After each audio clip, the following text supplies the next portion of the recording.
एक ऐसी अनहोनी होने वाली थी जिसकी कल्पना किसी ने अपने सबसे भयानक सपने में भी नहीं की थी। एक ऐसा काला, बदबूदार और चिपचिपा लिक्विड जिसे पूरे देश ने एक मीठा जहर मान लिया था।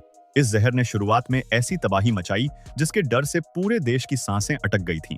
नदियों का साफ पानी काला पड़ने लगा था और देखते ही देखते पानी के अंदर पनपने वाली सारी जिंदगी मौत की नींद सो गई थी। लेकिन इस विनाश के बीचों बीच एक ऐसी गलती हुई, एक ऐसा हैरत अंगेज हादसा हुआ जिसने इस खतरनाक जहर को एक ऐसे मुर्दा और बंजर रेगिस्तान में बहा दिया जहां सदियों से घास का एक छोटा सा तिनका तक नहीं उगा था। लोगों का मानना था कि अब यह बची खुची जमीन भी हमेशा के लिए जहरीली हो जाएगी और मिट्टी पूरी तरह से मर जाएगी। परंतु जब कुछ महीनों बाद उस जमीन को देखा गया तो डर के मारे सबकी आंखें फटी की फटी रह गईं।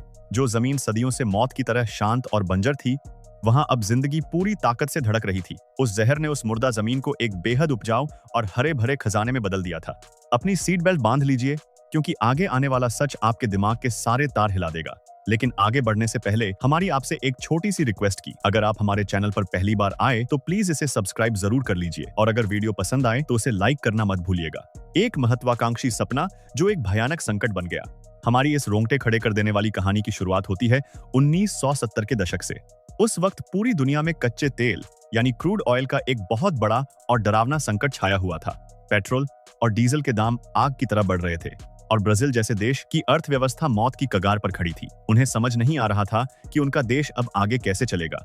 ऐसे मुश्किल वक्त में ब्राजील की सरकार ने एक बहुत ही बोल्ड और बड़ा फैसला लिया। उन्होंने तय किया कि देश की गाड़ियां अब पेट्रोल से नहीं बल्कि गन्ने के रस से बने एथेनॉल यानी अल्कोहल से चलेंगी। इस मैसिव और लाजवाब प्रोजेक्ट को नाम दिया गया प्रोअल्कोल। देश भर में गन्ने की खेती अचानक से कई गुना बढ़ा दी गई। दिन रात शुगर मिल्स धुआंधार चलने लगी और एथेनॉल बनने लगा।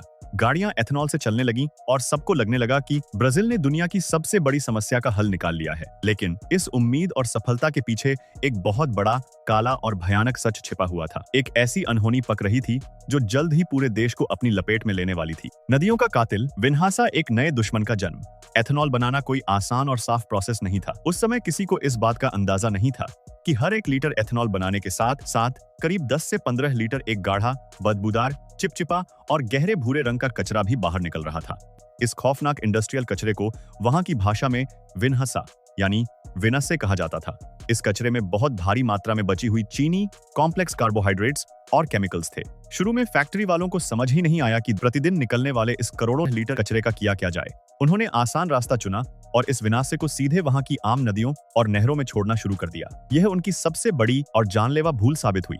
विनाश में मौजूद भारी मात्रा की चीनी ने नदियों के इकोसिस्टम को पूरी तरह से बर्बाद कर दिया। नदियों के बैक्टीरिया ने इस चीनी को खाना शुरू किया और इस टक्कर में उन्होंने पानी का सारा ऑक्सीजन सोख लिया। नतीजा अचानक और भयानक था। नदियां पूरी तरह से काली पड़ गईं। सारी मछलियां तड़प तड़प कर मर गईं और पूरे इलाके में एक ऐसी भयानक बदबू फैल गई जिससे लोगों का सांस लेना मुश्किल हो गया। यह एक ऐसी आफत थी जिसका अंत सिर्फ और सिर्फ बर्बादी ही नजर आ रहा था। एक मजबूरी का फैसला और एक अनजान मंजिल। हालात इस कदर बेकाबू हो गए कि ब्राजील की सरकार को इमरजेंसी में एक्शन लेना पड़ा और किसी भी नदी या पानी के स्रोत में विनाश डालने पर पूरी तरह से सख्त पाबंदी लगा दी गई। अब शुगर मिल्स के मालिकों के सामने सबसे बड़ा संकट खड़ा था। फैक्ट्री में हर दिन लाखों लीटर विनाश से बन रहा था, पर उसको फेंकने की कोई जगह नहीं थी। उनका पूरा बिजनेस बंद होने की कगार पर था। इस मौत जैसे डर और मजबूरी के माहौल में उन्होंने एक अनजान और डेस्परेट फैसला लिया। उन्होंने इस कचरे को बड़े बड़े ट्रक्स में भरा और शहर से बहुत दूर उन इलाकों में ले जाना शुरू कर दिया जहां की जमीन पूरी तरह से बंजर, रेतीली और मुर्दा थी। यह ऐसी जमीन थी जहां सालों से जानवरों की ओवरग्रेजिंग और कड़ी धूप की वजह से मिट्टी पत्थर जैसी कठोर हो चुकी थी और वहां सदियों से किसी ने हरियाली नहीं देखी थी। फैक्ट्री वालों का इरादा वहां खेती करना नहीं था। उन्हें बस अपने इस मीठे जहर को वहां डंप करके चुपचाप इस समस्या से छुटकारा पाना था। जमीन पहले ही पत्थर जैसी बेजान थी, इसलिए वहां इस जहर को फेंकना सबसे आसान रास्ता लगा। उन्हें इस बात का जरा भी अंदाजा नहीं था कि इस मुर्दा जमीन के नीचे सदियों से कुछ अजीब सी हलचल अपने जागने का इंतजार कर रही थी। एक ऐसा असंभव चमत्कार जिसने सबके होश उड़ा दिए। इस घटना के करीब 1 या 2 साल बाद देश के एग्रीकल्चर साइंटिस्ट्स और कुछ रिसर्चर्स उन बंजर डंपिंग साइट्स का मुआयना करने वहां पहुंचे। उन्हें पूरा विश्वास था कि वहां की जमीन अब इस कचरे की वजह से पूरी तरह से जहरीली और बेकार हो चुकी होगी। लेकिन जब उन्होंने वहां पहला कदम रखा तो उनकी आंखों के सामने जो मंजर था उसने उनके पैरों तले जमीन खिसका दी। जो मिट्टी कल तक धूल और रेत बनकर हवा में उड़ती थी वह अब गहरे काले रंग की हो चुकी थी और उसमें एक अजीब सी नमी थी। जब उन्होंने अपने हाथों से उस मिट्टी को खोदा तो देखा कि मिट्टी के अंदर केंचुए और करोड़ों छोटे छोटे जीव पूरी ताकत के साथ पनप रहे थे। जमीन के ऊपर हरी घास अपने आप उगाई थी। यह कोई आम घटना नहीं थी। एक पूरी तरह से मुर्दा जमीन फिर से सांस लेने लगी थी। मिट्टी ने इस जहर को पीकर एक ऐसी ताकत पैदा कर ली थी जिसने विज्ञान की सारी किताबें गलत साबित कर दी। उस मिट्टी के अंदर सदियों से सोए हुए एक अजीब रहस्य ने आंखें खोल ली थीं और अब सबको इसके पीछे का सच जानना था। मीठे जहर का असली और हैरतंगेज विज्ञान। जब साइंटिस्ट ने इस चमत्कार पर अपनी पूरी ताकत लगाकर रिसर्च की तो जो नतीजा सामने आया उसने सबके दिमाग हिला दिए। असल में उस बंजर जमीन की मिट्टी पूरी तरह मरी नहीं थी, वह बस भूखी और प्यासी थी। उसके अंदर के अच्छे बैक्टीरिया और माइक्रो ऑर्गेनिजम्स सदियों से बिना खाने और पानी के सुप्त अवस्था यानी डॉर्मेंट स्टेज में थे। वह बस जिंदा रहने के लिए मिट्टी के नीचे अपनी आखिरी सांसें गिन रहे थे। और इस जहरीले दिखने वाले शीरे यानी विनाश में छिपा था उन भूखे जीवों का सबसे बड़ा खजाना, शुगर और कॉम्प्लेक्स कार्बोहाइड्रेट्स। जैसे ही उस बंजर मिट्टी पर विनाश डाला गया उसमें मौजूद भारी मात्रा की चीनी ने उन मौत की कगार पर खड़े बैक्टीरिया के लिए एक पावरफुल एनर्जी ड्रिंक का काम किया। जैसे ही उन्हें यह मीठा खाना मिला उनकी तादाद कुछ ही दिनों में हजारों से सीधा करोड़ों में बढ़ गई। एक ऐसी शांत टक्कर हुई जिसने मौत को ही जिंदगी में बदल दिया। इन बैक्टीरिया ने दिन रात काम करके मिट्टी को अंदर से खोखला और भुरभुरा बना दिया। उस मिट्टी की पानी सोखने की क्षमता अचानक से वापस आ गई और विनाश में मौजूद पोटेशियम ने एक बेहतरीन नेचुरल खाद का काम किया। चीनी ने मिट्टी को मारा नहीं बल्कि उसके अंदर के माइक्रोब्स में एक ऐसी आग लगा दी थी जिसने पूरे इलाके को जिंदा कर दिया। सेराडो का पुनर्जन्म, धूल से सोने तक का सफर। इस एक छोटी सी खोज ने पूरे ब्राजील की तकदीर हमेशा के लिए बदल कर रख दी। वहाँ देश के बीचों बीच एक बहुत बड़ा सवाना ड्राई ग्रासी प्लेन इलाका है जिसे सेराडो कहा जाता है। एक जमाने में सेराडो की मिट्टी इतनी सूखी, एसिडिक और बेकार थी कि वहाँ खेती करने के बारे में सोचना भी पागलपन माना जाता था। लेकिन इस अचानक हुई खोज के बाद एक ऐसी तकनीक सामने आ चुकी थी जिसके बाद देश का पूरा नक्शा ही बदलना तय था।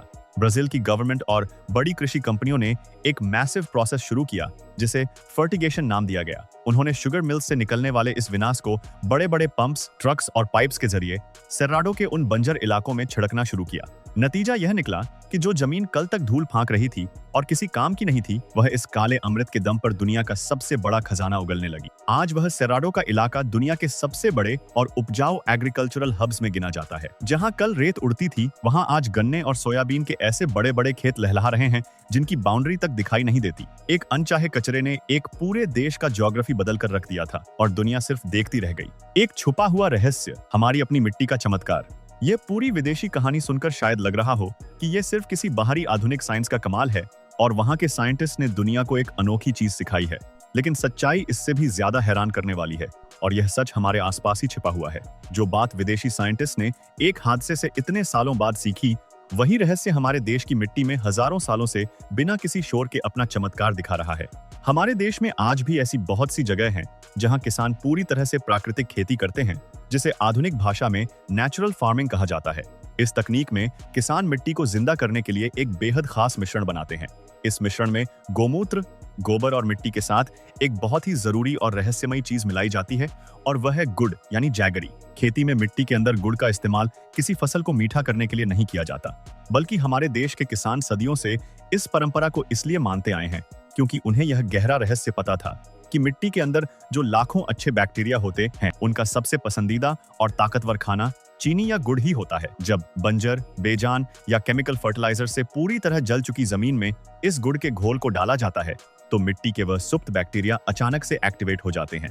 वह पूरी ताकत से मिट्टी को बिना किसी केमिकल के खुद वापस उपजाऊ बना देते हैं। आज हमारे देश के विभिन्न हिस्सों में इस प्राचीन और पावरफुल तकनीक का इस्तेमाल करके बिल्कुल बंजर और सूखी जमीनों को वापस हरे भरे खेतों में बदला जा रहा है। जो साइंस दुनिया ने अभी मानी है उसकी जड़ें हमारी इस मिट्टी में इतनी गहरी हैं कि उनका कोई तोड़ नहीं। अंत की शुरुआत, प्रकृति के पास है हर राज का जवाब। इस पूरी हैरतअंगेज कहानी ने एक ऐसी सच्चाई हमारे सामने रख दी है जिसे झुठलाया नहीं जा सकता। प्रकृति के पास हर मौत का इलाज है, बस हमें उसके रहस्यमयी नियम समझने की जरूरत है। जो चीज एक जगह पर जहर और कचरा बनकर नदियों की जिंदगी छीन रही थी, वही चीज जब उसके सही हकदार यानी मिट्टी को मिली तो उसने रेगिस्तान में एक अनमोल अमृत का काम किया। चीनी और शीरे जैसी आम दिखने वाली चीजों में मिट्टी को जिंदा करने की एक ऐसी ताकत छिपी होती है जो आम इंसान की कल्पना से भी बहुत परे है। आज दुनिया भर में सॉइल डेग्रेडेशन यानी मिट्टी का पूरी तरह से खराब और बंजर होना एक ऐसी डरावनी समस्या बन चुकी है जो आने वाले समय में दुनिया में खाने का सबसे बड़ा अकाल ला सकती है। ऐसे खौफनाक समय में ब्राजील का ये अनजाना एक्सपेरिमेंट और हमारे देश की प्राचीन नेचुरल फार्मिंग की टेक्निक आने वाली जनरेशन के लिए सबसे बड़ी उम्मीद की किरण बन चुकी है। यह दर्शाता है कि मिट्टी में अपनी जान खुद वापस लाने का जादू होता है। दोस्तों, इस कहानी ने जरूर आपके सोचने के ढंग को एक नई दिशा दी होगी। ऐसी ही हैरतअंगेज, रहस्यमयी और माइंड ब्लोइंग जानकारियों को आगे भी जानने के लिए और ऐसे सच जो दुनिया से छिपे हुए हैं उन्हें देखने के लिए हमारे चैनल को अभी सब्सक्राइब करें। इस वीडियो को लाइक और अपने दोस्तों और परिवार के साथ शेयर जरूर करें ताकि ये अजीब जानकारी सब तक पहुंचे। नीचे कमेंट्स में अपने विचार जरूर लिखें, क्योंकि आगे आने वाली वीडियोस में हम ऐसे ही और भी बड़े रहस्यों पर पर्दा उठाने वाले हैं। तब तक के लिए अपना ख्याल रखें और प्रकृति से जुड़े रहें।